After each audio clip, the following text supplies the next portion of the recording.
Welcome back, fellow real estate enthusiasts, to Living in Kansas City. In today's video, we're taking a different route as we discuss the flip side of the coin. Yes, you heard it right. We're talking about the reasons you might want to think twice before making Kansas City your next home. Stick around as I unveil 5 reasons you may not want to move to Kansas City. Hi, my name is Sheryl McCormick, and I'm an agent with the Rob Ellerman team at ReeceNichols Real Estate, which is the #1 real estate team in all of Kansas City. I am your source for everything real estate in Kansas City, and I have the resources to help you every step of the way.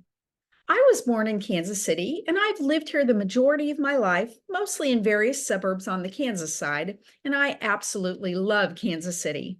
But if you're considering moving here, there are a few things that you may want to consider before making that move, and those are some of the things that I'm going to address today. So let's get started. Reason number 1, our weather.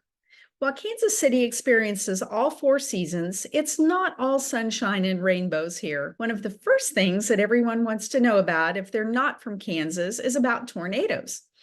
I'm not sure if everyone thinks we get a lot of tornadoes in Kansas because of the Wizard of Oz, but in reality, Kansas City only averages about 3 tornadoes per year. Now, that doesn't mean that every part of Kansas City is going to see a tornado or that every tornado that touches the ground does damage. I've lived in Kansas all of my life, and I've never actually seen a tornado, but they can and they do happen occasionally. And if it's a bad one, they can really cause severe damage. So if you're thinking of moving to Kansas City, you should make sure that you have a basement or some sort of tornado shelter to protect you just in case. Now let's talk about temperatures and precipitation. Summers in Kansas can be hot and muggy. Summer temperatures average 89 degrees, but we can have several days at or above 100 degrees. And believe me, those get really hot and steamy. And our heat is muggy, so it can actually feel 10 to 15 degrees hotter than the actual temperature. Now let's talk winters. Winters can be cold here. Temperatures can get at or below 0. In fact, we're actually in one of those cold spells now as I'm recording this video. Our actual high temperature yesterday was -2 degrees. Yes, that's right. The actual temperature, not the wind chill, was -2 degrees.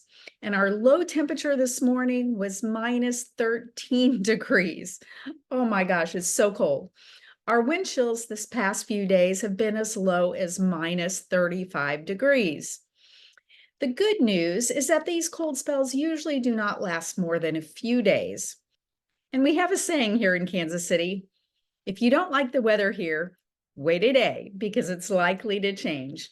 In fact, our biggest temperature swing occurred on November 11th, 1911, where the temperature dropped from a daily record high of 76 degrees at noon to a daily record low of 11 degrees by midnight, all in one day. Obviously, that's pretty extreme, but it's not uncommon to see wide temperature swings here. The average snowfall in Kansas City is about 18 inches a year, but we can get significant amounts occasionally with 6 to 12 inches in a single snow event. In fact, we just had a 6-inch snow last week. But there are some winters we barely get any snow, so you just never know. But you may want to have a snowblower on hand, even though you're probably not going to need it every winter. We also occasionally get ice storms, which are actually usually worse than snowstorms. Those don't happen quite as often, but when they do, they can really paralyze the city. In Kansas City, we also get thunderstorms, which at times can be severe. And many of those thunderstorms come with lightning and hail. The hail can range from a 1/4 inch to about 1 inch, and it can damage cars and especially roofs. When you're purchasing a home, be sure that the homeowner's insurance has adequate coverage for a roof replacement.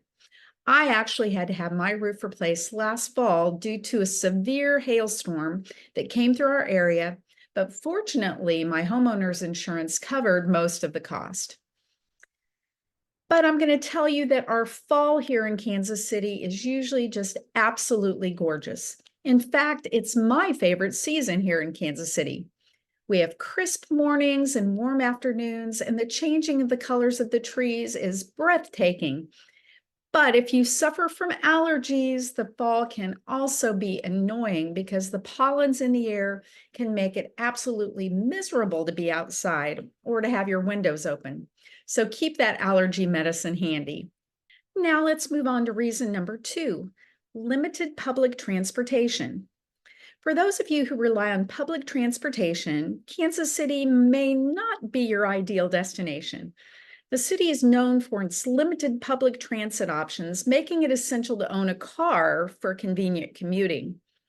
We do have a public bus transportation system called Ride KC, which offers affordable bus transportation, but most of its routes are geared toward the downtown area, the Crossroads District, and the Country Club Plaza.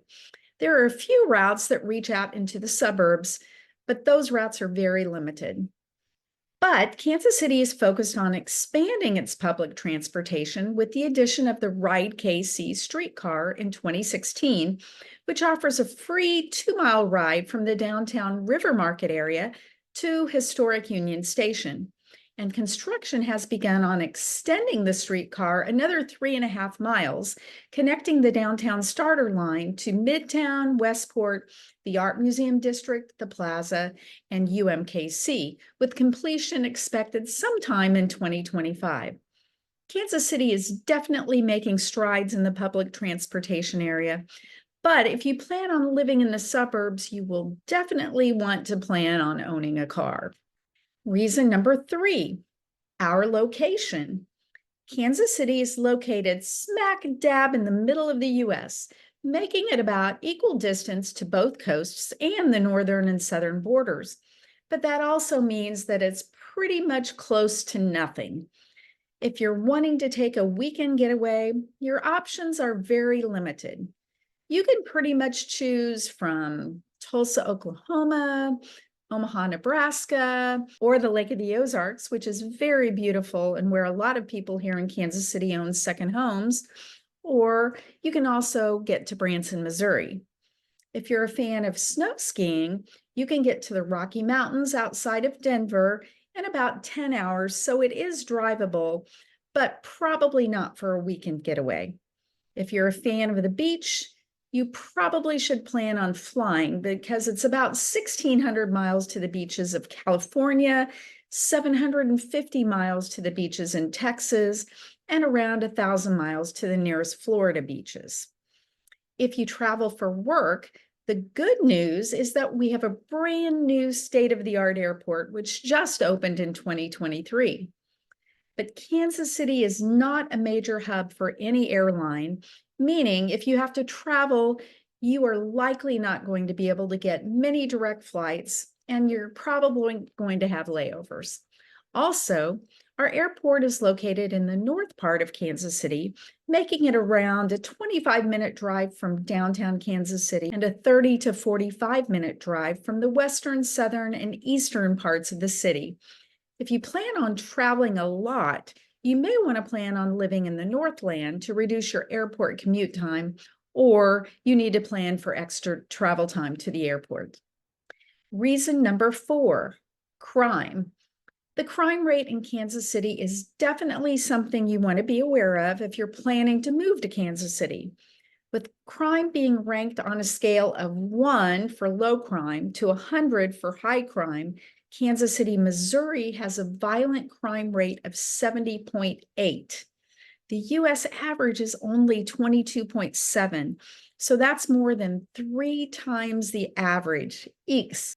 Kansas City, Missouri has a property crime rate of 65.4. The average U.S. is only 35.4, so even that is almost double the average. Kansas City, Kansas fares a little better on violent crimes with a violent crime rate of 34.7, but the property crime rate on the Kansas side is even a little higher than on the Missouri side with a rate of 67.1, still significantly higher than the U.S. average of 35.4. But you need to keep in mind that these rates are for Kansas City, Missouri and Kansas City, Kansas proper, and do not include the suburban areas of Kansas City. By comparison, if you look at one of the larger suburbs of Kansas City, like Overland Park, Kansas, the violent crime rate in Overland Park, Kansas is 16.3, which is significantly lower than the U.S. average of 22.7, and the property crime rate in Overland Park is 27.2, which is also much lower than the U.S. average of 35.4. So crime in Kansas City very much depends on where you choose to live within the city. So if you're planning to move here, be sure to check out the specific crime rates for the areas where you're looking. And reason number 5 is the Kansas City, Missouri earnings tax. If you're moving to Kansas City and you're planning to live or work or operate a business in Kansas City, Missouri, you need to know that it's going to cost you more. Kansas City, Missouri has a 1% earnings tax for all Kansas City, Missouri residents, even if they work outside the city. And non-residents are required to pay the earnings tax on any income that was earned within the Kansas City, Missouri city limits. So that means if you choose to live on the Kansas side, but you work in Kansas City, Missouri, you still must pay that extra 1%. The tax also applies to the net profits of businesses. That's definitely something to keep in mind if you're thinking about moving here. And there you have it, folks. 5 reasons why Kansas City might not be the perfect fit for everyone. Remember, every city has its pros and cons, and it's crucial to weigh them based on your preferences and priorities before you decide where you want to live. I know that I absolutely love living here, and I can't imagine living anywhere else. In fact, the Wall Street Journal just named Kansas City as one of the top 10 best places to visit in the world in 2024. Yep, that's right, the world. And the New York Times named Kansas City on its list of 52 places to go in 2024.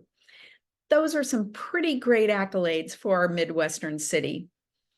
If you found this video helpful, don't forget to hit that like button and subscribe to my channel for more facts about places you might call home and for exclusive community tours and real estate insights about communities in Kansas City suburbs, including Overland Park, Lenexa, Spring Hill, Prairie Village, Leawood, Olathe, DeSoto, and Shawnee. And please leave a comment, as your comments help me create content that is useful to you. And if you enjoyed this video, I'm sure you're going to love my next one. And remember, if you're planning to move in 9 days or 90 days, feel free to give me a call, shoot me a text, or send me an email. All of the information is in the description below. I would love to help you make your move to Kansas City or within the Kansas City area smooth and easy. Until next time, this is Sheryl McCormick from Living in Kansas City signing off. Take care, and I'll see you in the next video.